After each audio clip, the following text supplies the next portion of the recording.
Oh iya, sama untuk untuk absensi sama penguploadan laporan itu nanti kami kabarin lagi ya. Mungkin Ibu lagi sibuk jadi Ibu belum balas chat. Dan untuk kelompok yang presentasi, untuk mempersingkat waktu kita bisa langsung share screen aja. Kelompok 5 duluan ya. Oke. Yang kelompok yang nggak presentasi itu diwajibkan bertanya ya. Ibu yang bilang. Kasih. Udah kelihatan, teman-teman? Udah.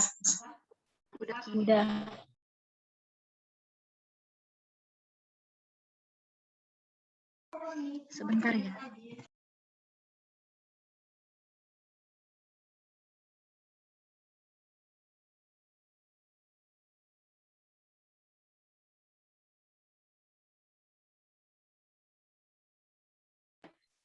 Assalamualaikum warahmatullahi wabarakatuh. Selamat pagi.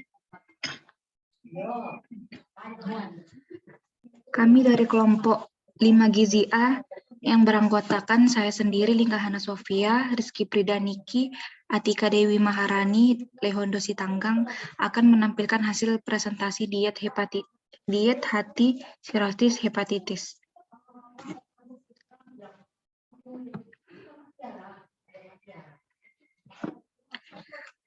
Kasus Nyonya S berusia 53 tahun masuk rumah sakit dengan keluhan mual dan muntah yang dialami selama 3 hari. Muntah lebih dari 5 kali per hari, lemas, tidak nafsu makan, dan pusing. Pasien juga mengeluhkan perut membesar dan bengkak pada kaki dan wajah serta terasa nyeri di bagian ulu hati. Nyonya S merupakan pasien dari Rumah Sakit Umum Haji Medan dengan diagnosis sirosis hepatitis, asites, diabetes mellitus tipe 2, anemia. Nyonya S pernah mengalami asma pada 20 tahun yang lalu. Pasien memiliki berat badan 55 kg dan berat badan sekarang 47 kg, serta tinggi badan 157 cm. Nyonya S adalah seorang guru yang tinggal bersama suami dan anak-anak pasien. Nyonya S sebelum masuk rumah sakit pada tanggal 30 September 2021, pada saat masuk rumah sakit, Nyonya S terlihat lesu, warna kulit pucat saat dilakukan pemeriksaan terhadap tekanan darah pasien 145/97, suhu pasien 360 derajat Celcius, respirasi 24 kali per menit, denyut nadi 103 kali per menit. Hasil pengecekan data pemeriksaan laboratorium menunjukkan nilai hemoglobin 5,8 gram per dl, albumin 2,1 gram per dl, AST, SGOT 8, ALT, SPGT 4, glukosa darah puasa 265 mg per dl, hematokrit 18%, natrium 135 sampai 155 gram.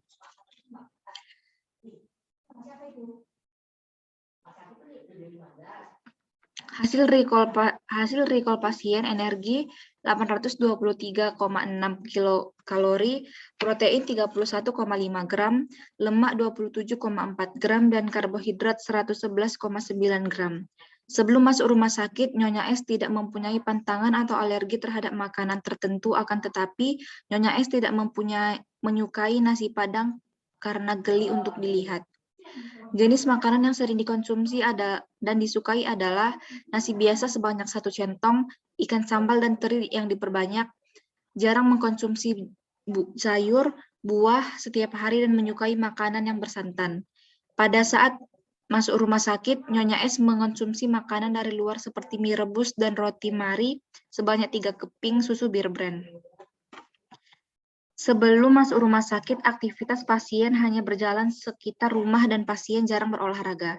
Pasien bekerja sebagai guru.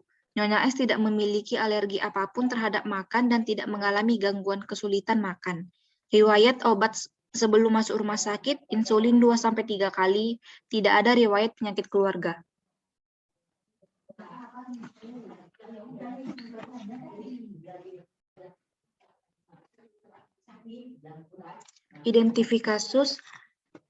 Identifikasi kasus, nama Nyonya S, umur 53 tahun, jenis kelamin perempuan, PB aktual ASI tes 41 kg, tinggi badan 157 cm, diagnosa medis sirosis hepatitis, ASI tes diabetes mellitus tipe 2, anemia. Riwayat makan, hasil recall pasien energi 823,6 kilokalori, protein 31,5 gram, lemak 27,4 gram, dan karbohidrat 111,9 gram. Sebelum masuk rumah sakit, Nyonya S tidak mempunyai pantangan atau alergi terhadap bahan makanan tertentu. Akan tetapi, Nyonya S tidak menyukai nasi Padang karena geli untuk dilihat. Jenis makanan yang sering dikonsumsi dan disukai adalah nasi biasa sebanyak 1 centong, ikan sambal teri yang diperbanyak, cara mengkonsumsi sayur, buah setiap hari, dan menyukai makanan yang bersantan.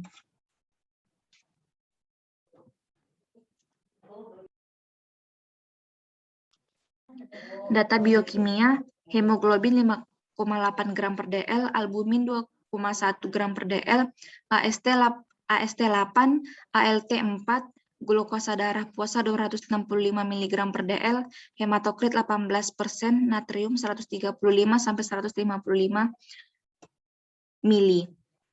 Kondisi klinis tekanan darah pasien 145/97, suhu pasien 36 Celcius, respirasi 24 kali per menit, denyut nadi 103 kali per menit. Untuk persenan intake makan pasien dengan kebutuhan pasien, diketahui bahwa berdasarkan AKG 2019, energinya 1.800, protein 60, lemak 50, karbohidrat 280. Berdasarkan kondisi pasien, energinya 823,6, proteinnya 31,5, lemak 27,4, karbohidrat 111,9. Persenan energi yang tercukupi yaitu untuk energi 45%, protein 52,5%, lemak 54,8%, karbohidrat 40%.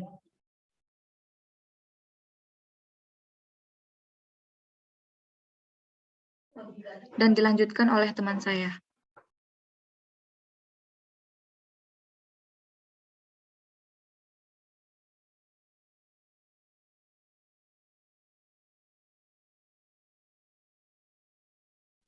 Selanjutnya saya akan menjelaskan asuhan gizi terkait yaitu antropometri dengan kode AD 1.1.1 yaitu tinggi badan 157 cm, kemudian AD 1.1.2 yaitu berat badan 41 kg.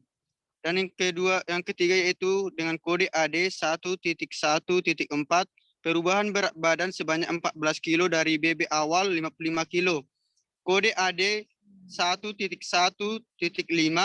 indeks massa tubuh yaitu IMT sama dengan berat badan per tinggi badan kuadrat. Dan hasilnya yaitu 16,6 dengan kategori kurus. Kemudian identifikasi masalah biokimia dengan kode BD 1.10.1, hemoglobin 5,8 gram per dl dengan yaitu sangat rendah. Kemudian kode BD 1.11.1, albumin 2,1 gram yaitu rendah. Kemudian kode BD 1.4.3, AST 8 U per L yaitu normal. Kemudian BD 1.4.2, ALT 4 U yaitu rendah. BD 1.5.1, glukosa darah puasa yaitu 265 mg per dl dengan indeks lebih atau diabetes. Kemudian kode BD 1.10.2, hematokrit 18% yaitu rendah. Kemudian BD 1.9, natrium 135 sampai 155 mg per L sama dengan normal. Kemudian identifikasi masalah fisik klinis dengan kode PD 1.1.1, penampilan terlihat lesu, warna kulit pucat.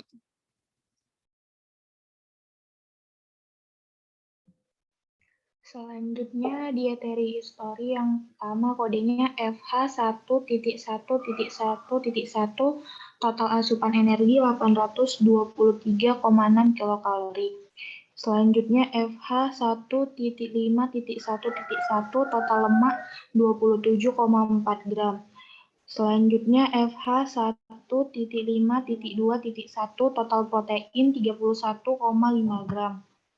Selanjutnya FH 1.5.3.1 total karbohidrat 111,9 gram. Selanjutnya FH 1.2.2 jenis makanan terbatas. Selanjutnya FH 1.2.2.5 variasi makan terbatas. Selanjutnya ada riwayat personal dengan kode CH 1.1.1 usia 53 tahun. Selanjutnya CH 1.1.2 gender perempuan. Selanjutnya ada CH 2.1.1 keluhan utama yaitu mual dan muntah selama 3 hari, muntah lebih dari 5 kali per hari, lemas, tidak nafsu makan, pusing. Pasien juga mengeluhkan perut membesar dan bengkak pada kaki dan wajah serta terasa nyeri di bagian ulu hati. Selanjutnya itu ada CH 2.2.1 pengobatan atau terapi medis sebelum masuk rumah sakit, insulin 2-3 kali. Selanjutnya ada CH 3.1.6 pekerjaan guru.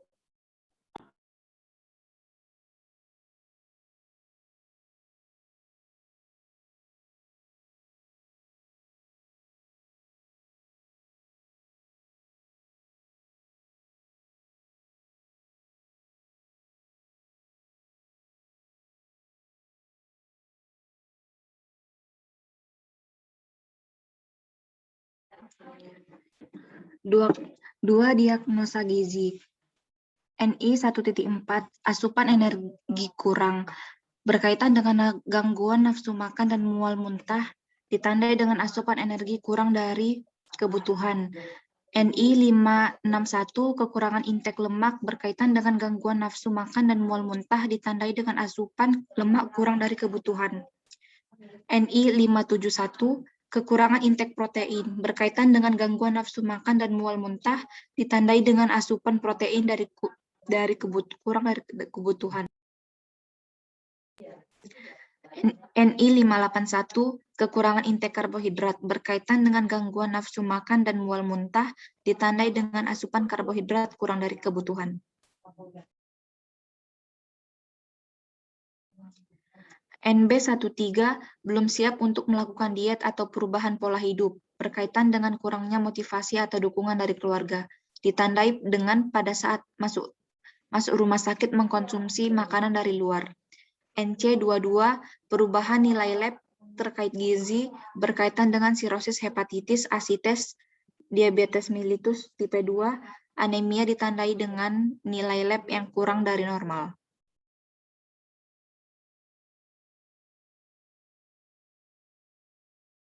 Oke, baik. Selanjutnya intervensi akan saya sampaikan Rizky Prida. Nah, pertama terapi diet. Tujuan dietnya mencapai dan mempertahankan status gizi optimal tanpa memberatkan fungsi hati, mengurangi asites dan anemia, serta menjaga kondisi diabetesnya tetap normal. Kemudian prinsip diet yang kami pakai yaitu diet hati 2 dengan total energi 1.700 kilokalori, rendah garam. Rendah garam ini untuk melihat dari kondisi asites pasien tersebut. Kemudian syarat dietnya kebutuhan energi tinggi yaitu 1.700 kilokalori atau 42 kilokalori per kilogram berat badan. Nah, ini saya dapat dari buku penuntun diet dan buku yang dari Kemenkes. Kemudian protein cukup 1 gram per BB yaitu 41 gram, lemak sedang 0,9 gram per berat badan, karbohidrat 6,2 gram per berat badan, kebutuhan zat gizi mikrovitaminnya yaitu vitamin B kompleks, vitamin C, vitamin K, zinc, Fe, dan Mg cukup. Kemudian cairan dibatasi 1 liter per hari karena kondisi asites. Natrium dibatasi 2 gram per hari atau sama dengan 2000 mg atau setara dengan 5 sendok makan garam. Kemudian serat cukup 30 gram per hari. Kemudian mengkonsumsi makanan tinggi BCAA seperti nasi, beras, gandum dan sebagainya. Kemudian makanan mengandung fruktosa tidak dianjurkan karena dapat meningkatkan LDL terkait kondisi DM, kecuali fruktosa alami dari buah dan sayur. Kemudian preskripsi diet membatasi bahan makanan sumber lemak dan gas serta bahan makanan yang mengandung kafein. Kemudian porsi makannya sering dan kecil, frekuensi pemberian 5 kali sehari setiap 5 kali setiap hari, 3 kali makanan utama dan 2 kali selingan. Bentuk makanannya lunak, rute pemberian secara oral. Kemudian perhitungan kebutuhannya. Kebutuhan energi 42 kilokalori dikali 41 kg. Nah, 41 kg ini saya dapat dari kondisi asites pasien tadi itu kan ringan, termasuk sedang karena pasiennya sendiri yang dapat merasakan kalau dia dapat melihat perutnya itu membesar gitu kan. Nah, kalau asites sedang itu pengurangan sekitar 6 kg. Jadi 47 dikurang 6 kg didapat 41 kg berat badan aktualnya. Kemudian kebutuhan proteinnya 1 gram dikali 41 kg berat badan yaitu 41 kg. Kebutuhan lemak 37 gram, kebutuhan karbohidrat 255 gram.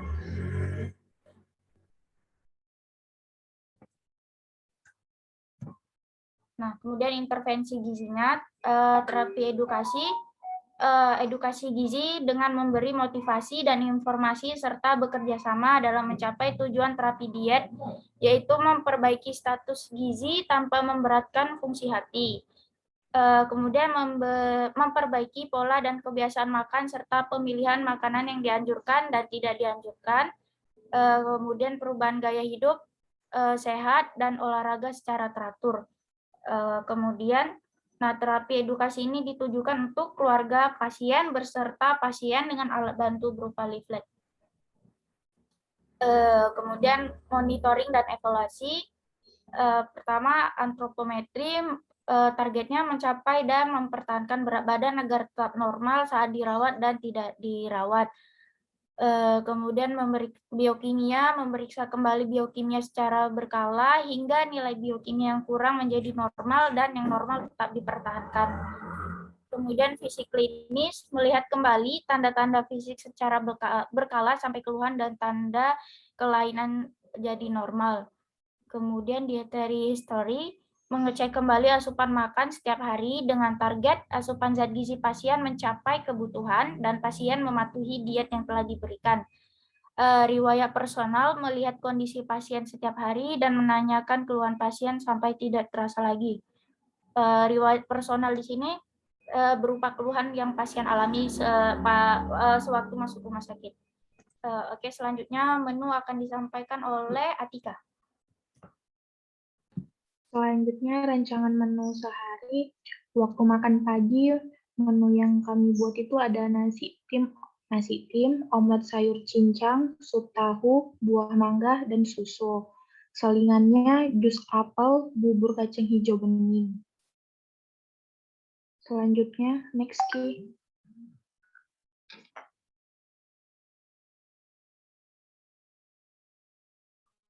Selanjutnya siang ada bubur makaroni, selingan ada selada buah campur.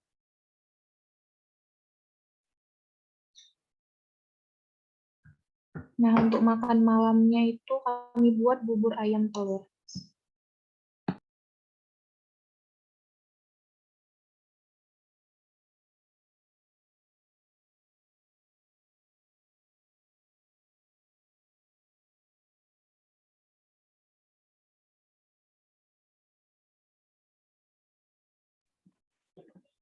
Terima kasih kepada teman-teman yang telah memberikan waktunya. Apabila ada yang ingin bertanya, disilahkan. Assalamualaikum warahmatullahi wabarakatuh. Waalaikumsalam.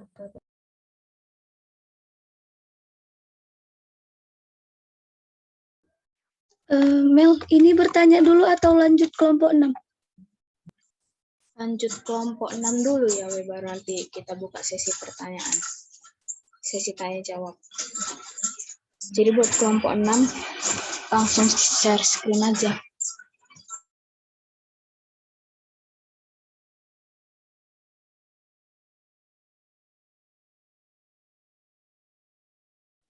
Udah kelihatan belum? Halo? Udah, Cak. Oke. Sebentar ya.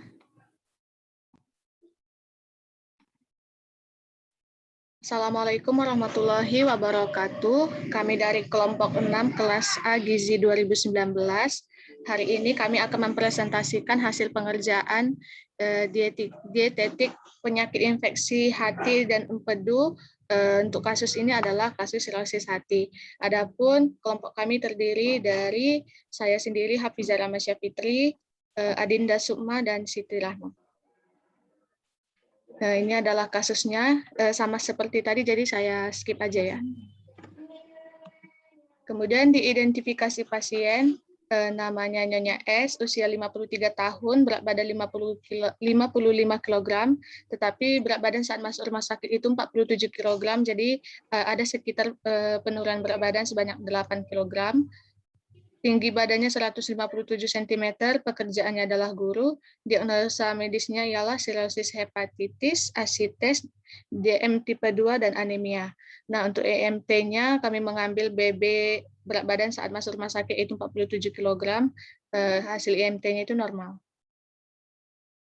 Kemudian kebutuhan kalori dan zat gizi ini dari buku penuntun diet, dari buku Kemenkes dietetik untuk penyakit infeksi, kebutuhan kalorinya itu 45 dikali berat badan, hasilnya itu 2115 kilokalori.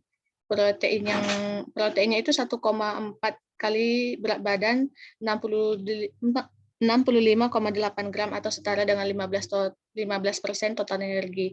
Kemudian lemak yang diambil itu 25%, yaitu 58,75 gram. Karbohidratnya 60%, yaitu 317,25 gram. Nah, untuk zat gizi mikronya itu ada vitamin A, D, E, K, kemudian selenium, zinc, dan Fe. Jadi kebutuhan vitamin dan mineral ini diberikan sesuai dengan tingkat defisiensi. Zat gizi mikro di samping ini sangat direkomendasikan kepada pasien sirosis hati. Kemudian Fe juga ditambahkan karena pasien mengalami anemia. Untuk asesmen datanya, yang pertama antropometri, BB-nya saat ini 47 kg, BB biasanya 55 kg, tinggi badan 157, usianya 53 tahun, dan IMT-nya normal. Masalah yang ditemukan di sini ialah terjadi penurunan berat badan sebanyak 8 kg. Kemudian untuk biokimia, hemoglobinnya rendah, albuminnya rendah, AST-nya normal, ALT-nya normal, kemudian ureumnya tinggi, dan hematokritnya rendah. Di sini kami mengindikasikan adanya anemia, seperti diagnosa medis yang sudah disebutkan tadi. Kemudian untuk fisik klinis, tekanan darahnya tinggi, suhunya normal, respirasinya juga tinggi, nadinya juga tinggi. Masalah yang kami temukan di sini adalah indikasi hipertensi. Kemudian di dietary history, hasil recall pasien itu energinya 823,6 kilokalori. Jadi setelah dibandingkan dengan perhitungan energi yang sudah kami lakukan, itu hanya mencukupi 38,9% saja. Proteinnya juga hanya 47,9%, lemaknya 46,6%, karbohidrat 35,3%. Makanan yang sering dikonsumsi itu adalah nasi 1 centong, ikan teri yang diperbanyak, sambal ikan, tidak suka sayur dan buah, dan suka memakan makanan yang bersantan. Makanan saat masuk rumah sakit itu ialah mie rebus, roti mari 3 keping, dan susu Bear Brand. Masalah yang kami temukan di sini adalah asupan keseluruhan zat gizi dari pasien kurang dari 80%. Kemudian pilihan makanan juga kurang beragam, tinggi lemak karena di sini makanan yang paling disuka itu adalah makanan yang bersantan, seperti ikan teri yang mungkin digoreng, dan juga sambal ikan yang notabene-nya itu ditumis dengan minyak. Kemudian tinggi natrium karena ada ikan teri dan juga sambal sambal tidak ya. Kemudian kurang serat karena tidak suka sayur dan buah. Kemudian di riwayat personalnya, usianya 53 tahun, gendernya perempuan, keluhan utamanya ialah mual, muntah, pusing, adanya asites, edema, dan nyeri pada ulu hati. Aktivitas pasien ini bekerja sebagai seorang guru, jarang berolahraga, dan tidak memiliki alergi apapun terhadap makanan. Riwayat penyakit keluarganya tidak ada. Masalah yang kami temukan ialah pasien di sini kurang aktivitas fisik ataupun kurang berolahraga. Kemudian untuk diagnosis gizi akan disampaikan oleh teman saya, Adinda Sukma.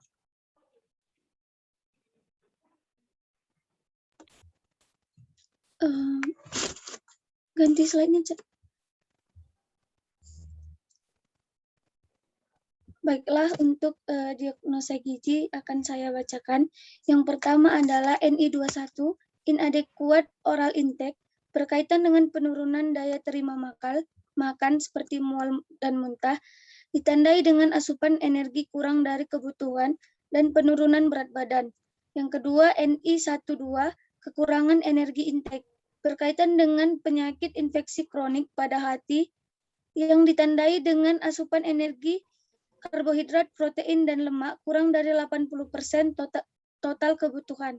Yang ketiga, NC22, perubahan nilai laboratorium, berkaitan dengan diagnosis medis yang dialami pasien, yaitu mengalami sirosis hepatitis, ditandai dengan HB rendah, albumin rendah, ureum tinggi, hematokrit rendah, dan glukosa darah pada saat puasa tinggi, yaitu 265 mg per desiliter. Yang keempat yaitu NC32, penurunan berat badan yang tidak diharapkan, berkaitan dengan kondisi penyakit infeksi, ditandai dengan penurunan berat badan sebanyak 8 kg. Yang kelima NC21, kegagalan penggunaan zat gizi, berkaitan dengan gangguan fungsi hati, ditandai dengan badan lemas, pusing, bengkak pada kaki dan wajah, serta mengalami nyeri ulu hati. Yang keenam, NB17, pemilihan makanan salah, berkaitan dengan seringnya mengkonsumsi makanan yang tinggi lemak dan asin, ditandai dengan pasien suka mengkonsumsi sambal ikan dan teri yang banyak, serta makanan bersantan. Dan NB21, aktivitas fisik kurang, berkaitan dengan pekerjaan, ditandai dengan pasien mudah terinfeksi penyakit. Next. Selanjutnya, intervensi gizi. Yang pertama, terapi diet. Tujuan diet yang pertama adalah meningkatkan regenerasi jaringan hati dan mencegah kerusakan lebih lanjut dan meningkatkan fungsi jaringan hati. Yang kedua, mencegah katabolisme protein. Yang ketiga, mencegah penurunan berat badan atau meningkatkan berat badan bila kurang. Yang keempat, mencegah atau mengurangi asites, varises, esofagus, dan hipertensi portal. Selanjutnya, mencegah koma hepatik dan memberikan makanan sesuai kemampuan tubuh dengan gangguan metabolisme zat gizi. Prinsip diet adalah diet hati. Bentuk makanan yang diberikan adalah makanan lunak. Syarat dietnya, yang pertama, energi 45 kilokalori kali berat badan per hari. Kemudian proteinnya diberikan 1,4 kali BB per hari, lemak cukup 20-25%, karbohidrat diberikan sekitar 45-65% dari kebutuhan energi total dengan porsi kecil tapi sering untuk menghindari kondisi hipoglikemia dan hiperglikemia. Natrium dan cairan dibatasi bila ada edema dan asites. Natrium 500-1500 mg per hari, cairan 1000-1500 mg per hari. Vitamin yang diberikan adalah vitamin A, D, E, K. Mineral yang diberikan adalah zinc, selenium, dan Fe karena terdapat anemia. Kemudian bentuk makanan sesuai kemampuan saluran cerna. Jika terdapat mual dan muntah, diberikan makanan lunak. Preskripsi dietnya energi diberikan 2.115 kilokalori, karbohidrat diberikan 60% yaitu 317,25 gram, protein 15% atau 1,4 yaitu 65,8 gram, lemak diberikan 25% yaitu 58,75 gram, cairan diberikan 1.410 mg. Next. Yang kedua adalah terapi edukasi. Tujuannya adalah memberikan edukasi kepada pasien mengenai diet untuk penyakit sirosis hepatitis dan hal-hal yang perlu dilakukan untuk mengurangi keluhan pasien seperti mual, muntah, edema, dan asites. Sasarannya adalah pasien atau Nyonya S dan keluarga. Tempat di ruangan pasien, waktu sekitar 15-30 menit, metode yang diberikan konseling dan pemberian intervensi gizi. Next.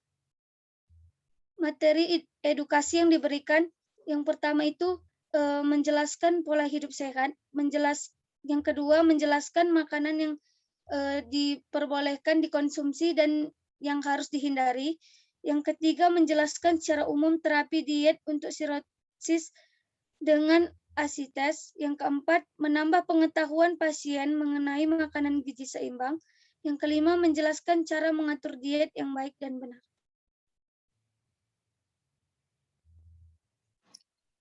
Selanjutnya, monitoring dan evaluasi. Rencana monitoring dan evaluasi gizi. Yang pertama, memantau berat badan agar tidak mengalami penurunan. Kemudian, mempertahankan status gizi pasien agar tetap normal. Memantau agar hasil biokimia seperti hemoglobin, albumin, ureum, dan hematokrit agar mencapai batas normal. Keempat, memperhatikan gejala-gejala pada penyakit sirosis hepatitis yang diderita pasien. Yang kelima, menanyakan keluhan yang dialami oleh pasien. Intervensi berhasil apabila tidak adanya nyeri ulu hati, badan lemas, mual, muntah pada pasien.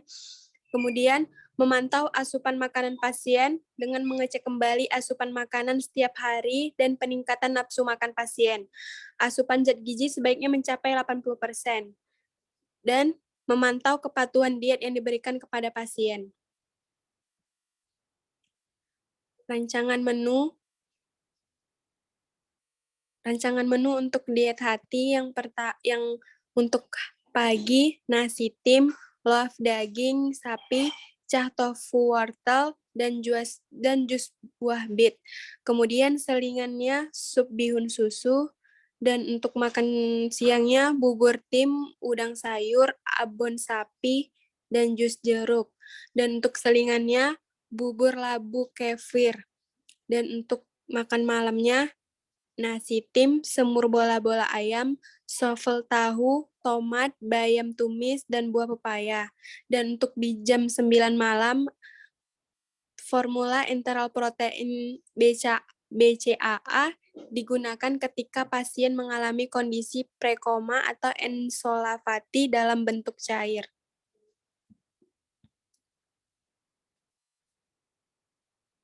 Baik, terima kasih. Demikian presentasi kami pada hari ini. Jika ada pertanyaan atau masukan, kami persilahkan. Assalamualaikum warahmatullahi wabarakatuh. Waalaikumsalam warahmatullahi wabarakatuh.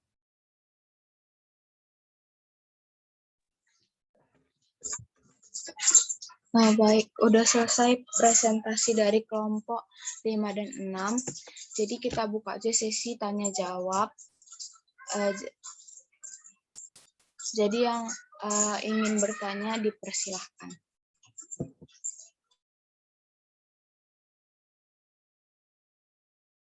Izin bertanya boleh ya, Amel ya? Iya, iya. Baik, perkenalkan saya perwakilan dari kelompok 3 ingin bertanya kepada kelompok 3. Maaf. Tadi Rizky kelompok berapa ya? Oh iya, oke. Maaf, perkenalan saya ini perwakilan dari kelompok 3. Izin bertanya kepada kelompok Rizky. Kan tadi kalian itu buat IMT-nya itu kan kurus. Nah, kenapa diet kalian cuma satu gitu? Cuman diet hati. Kenapa tidak kalian masukkan contohnya diet yang tinggi energi gitu biar pasiennya itu lebih baik lagi seperti itu. Terima kasih.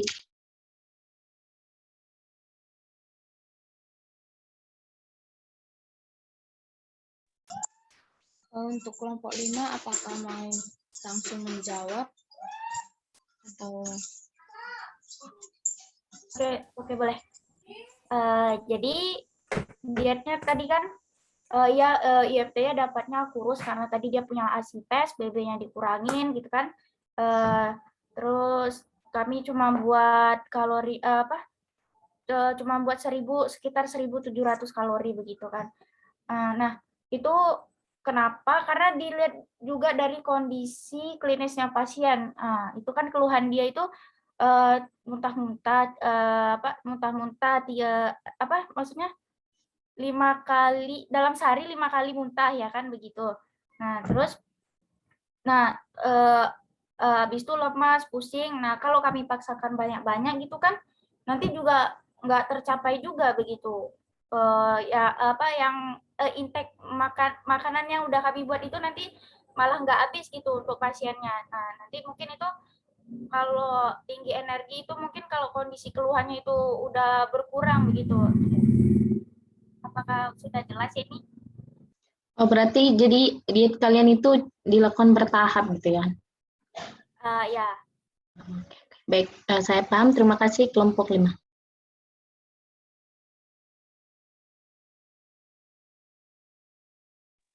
Izin bertanya kepada kelompok 5 tadi, si Rizky ya. Mau nanya itu kenapa kalian kurangin BB-nya itu gimana ya? Tadi kurang dengar soalnya, boleh dijelasin ulang? Terima kasih. Oke. Jadi tadi kalau bisa dilihat dari buku penuntun diet. Nah, itu di halaman 320 di situ ada terkait pengurangan berat badan untuk pasien dengan kondisi asites. Nah, asites itu kan ada penumpukan lemak di sekitar abdomen begitu kan. Kok lemak sih? Cairan.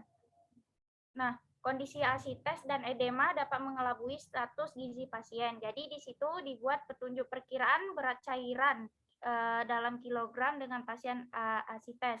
Pertama itu ada ringan. Pertama kami buat pengurangan ringan yaitu sebesar 2,2 kg.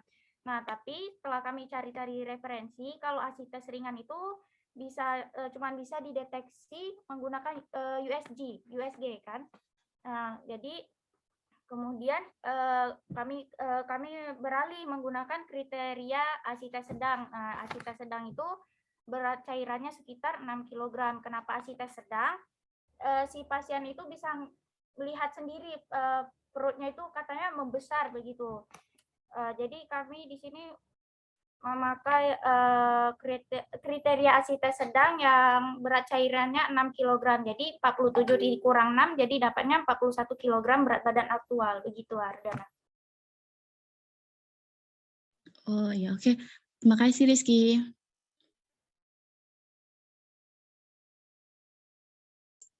untuk kelompok 1 dan 2, apakah ada yang ingin bertanya?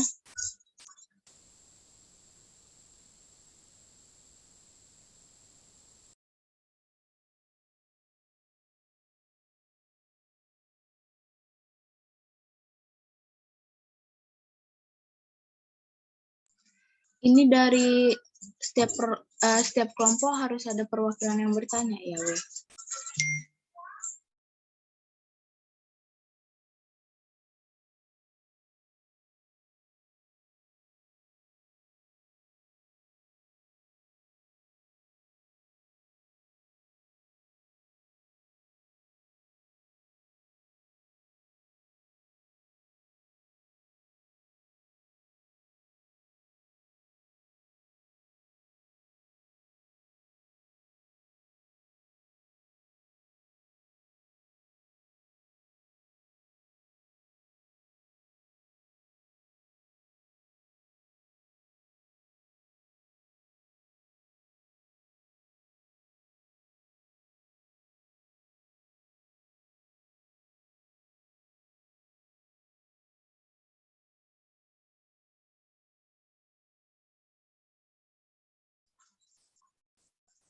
Bagaimana untuk kelompok lain? Nggak ada lagi.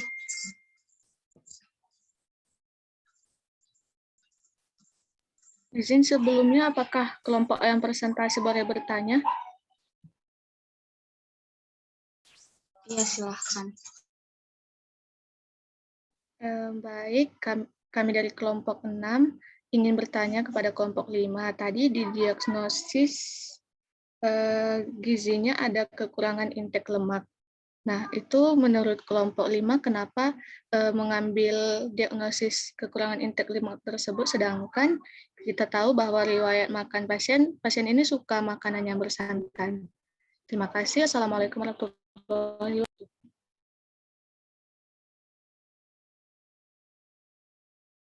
Ya, terima kasih. Bentar ya, kami diskusi dulu boleh?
Oke, Atika, Oke. udah siap? Nah, jadi kami akan menjawab pertanyaan dari Hafizah. Kami buat ada diagnosa intake lemaknya itu karena berdasarkan AKG kan Nyonya S ini kebutuhan lemaknya ada 50 kilokalori. Jadi kan berdasarkan hasil recall-nya pasien itu hanya 27,4. Jadi berdasarkan itu kan persen kecukupannya itu hanya 54,8. Sementara berdasarkan dari WNPG tahun 2004 apabila kecukupannya itu terpenuhi itu dari 80 sampai 110%. Jadi makanya kami buat ada diagnosa kekurangan intake lemak. Iya, terima kasih. Iya, benar-benar. Makasih ya.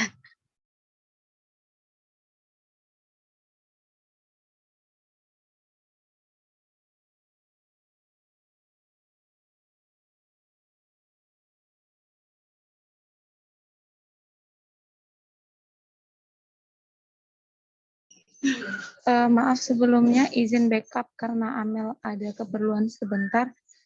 Untuk selanjutnya, dari laporan Amel yang ngasih pertanyaan kelompok 1 dan kelompok 2. Makasih.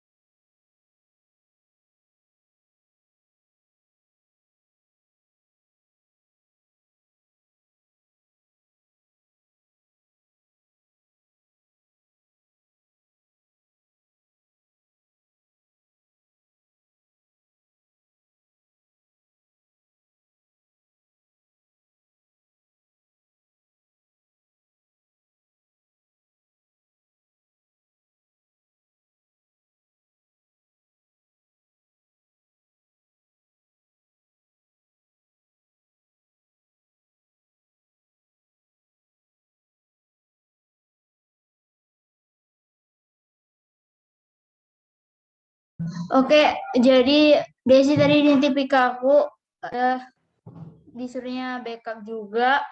Jadi untuk kelompok 1 dan kelompok 2 apakah ada yang ingin disampaikan? Izin, saya Natasha Amelia Mulyani dari perwakilan kelompok 2 ingin bertanya kepada kelompok 5 Rizky tadi. Boleh izin nggak tampilkan bagian menunya?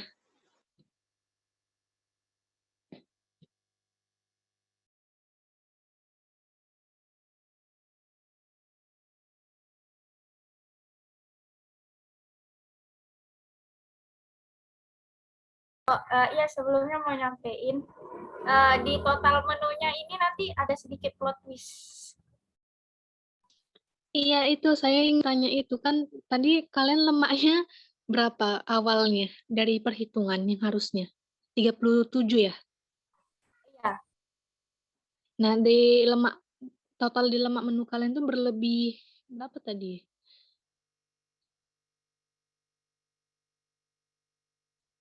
77 ya? Nah, itu kan saya mau bertanya itu mengapa berlebih, kan tadi kan kalian membatasi asupan lemak di menu, kalian membuat asupan lemaknya itu berlebih. Terima kasih.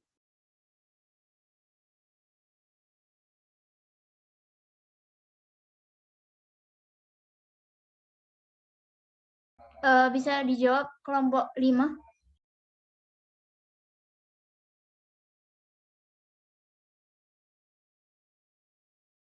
Untuk kelompok 1 dipersilahkan ya menyampaikan pendapatnya, dan juga nggak ada keterbatasan untuk kelompok lain untuk menyampaikan pendapatnya lagi. Oke, aku nyampein dikit ya. Saya nyampein dikit. Mungkin nanti kalau ada dari teman-teman kelompok 5 mau nyampein juga boleh. Nah, jadi di perhitungan ini ya kita tahu ya pasti struggle kita di sini pasti perhitungan menunya pas, perhitungannya di sini juga harus pas. Jadi di sini kan kami bagi dua, itu saya sendiri sama Leondo. Terus kemudian buru-buru gitu ya, buru-buru jadi terjadi miskomunikasi. Jadi inilah ada yang kebanyakan, ada yang kekurangan begitu. Mungkin itu saja yang bisa saya sampaikan untuk Natasha. Izin, apakah kalian tidak ada menghitung per waktu makannya? Kebutuhan dari energi, karbohidrat, lemak. Per waktu Maksudnya makan. per waktu makan, per persen Iya. per waktu makan. Oh iya, enggak ada. Untuk menjaga biar nggak berlebihan seperti ini gitu. Iya. Ya mungkin untuk masukan kelompok kami. Ya, terima kasih Natasha. Ya, terima kasih. Ya, terima kasih kembali.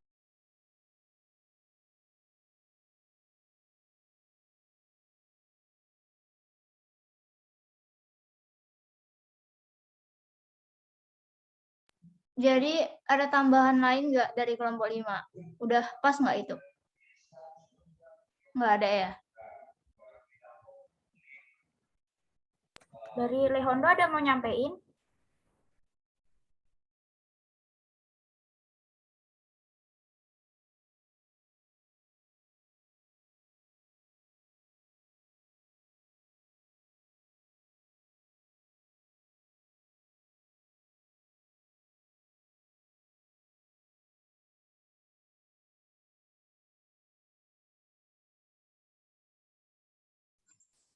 Baik, jika tidak ada penambahan dari kelompok 5, tadi kelompok berapa yang belum bertanya atau memberikan pendapatnya? Kelompok 1. Ya, untuk kelompok 1 dipersilahkan, dan juga untuk kelompok lain yang masih ada saran ataupun pendapatnya kepada kelompok 5 ataupun 6 juga dipersilahkan.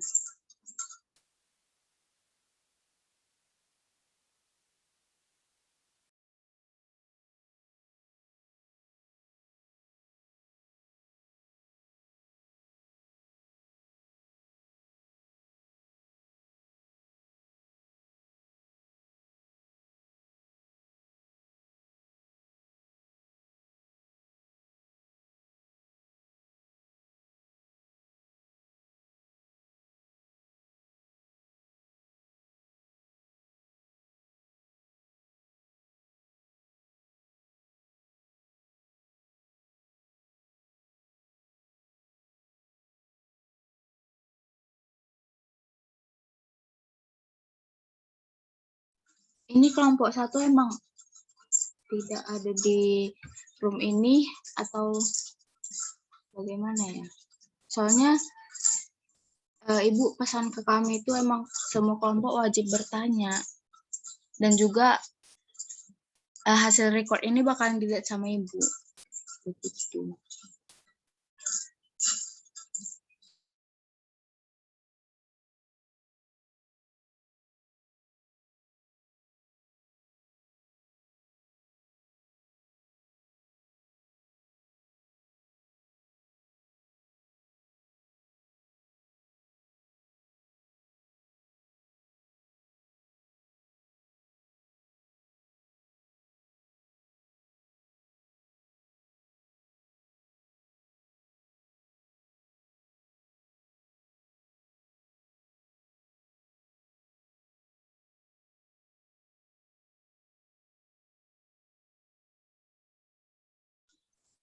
Ya udah kalau misalnya tidak ada lagi yang mau bertanya, kita tutup pertemuan kita hari ini. Terima kasih untuk kelompok yang sudah presentasi, kelompok 5 dan 6, dan juga terima kasih untuk kelompok yang sudah memberikan pendapat dan juga bertanya.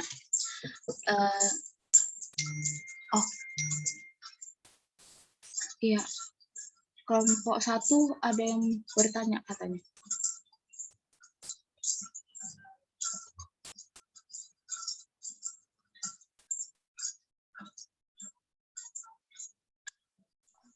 Baik, sebelumnya saya Jessica Panggabean dari perwakilan kelompok 1 ingin bertanya kepada kelompok Hapija.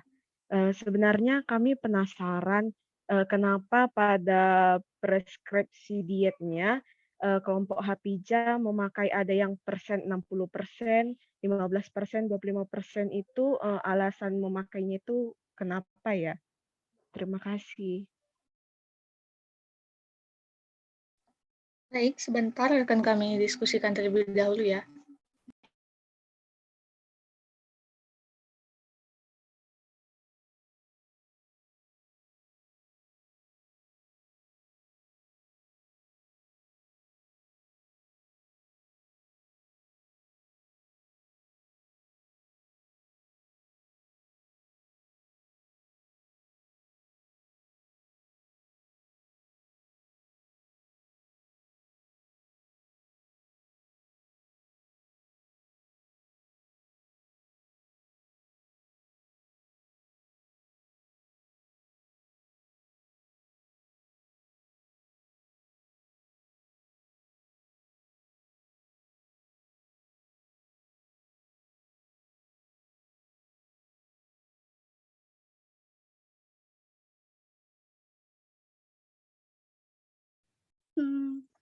Baik, terima kasih Jessica.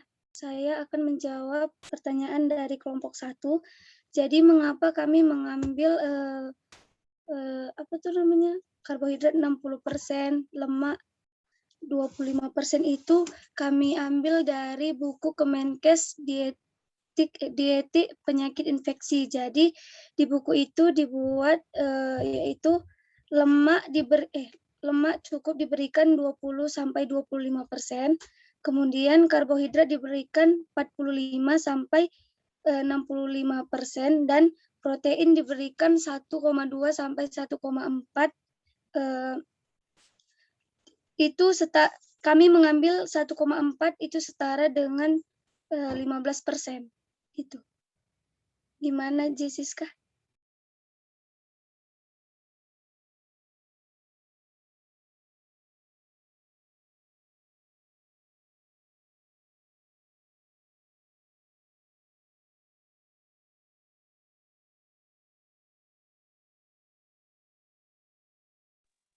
Baik, terima kasih dari kelompok Hapija telah menyampaikannya.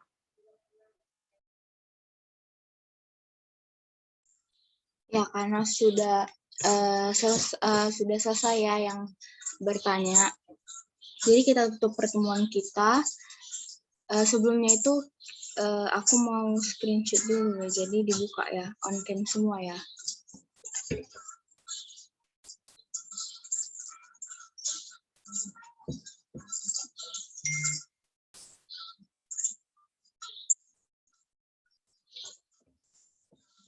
Maaf sebelumnya itu Porlin nyasar ya. Orlin.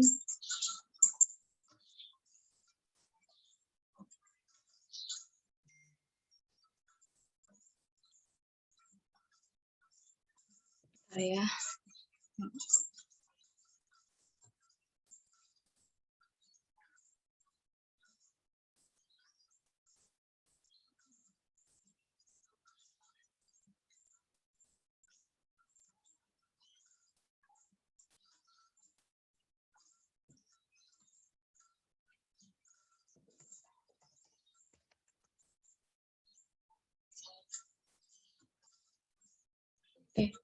Ini udah semua we yang on cam. Belum semua ya. Yang lain on cam dulu we.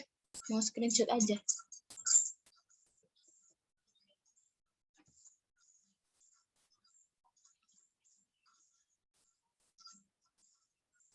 Saya 1, 2, 3.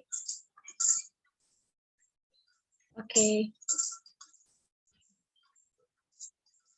Oke, kita tutup ya pertemuan hari ini. Untuk semuanya, terima kasih. Silahkan. Selamat pagi. Terima kasih. Live room. Terima kasih. Terima kasih.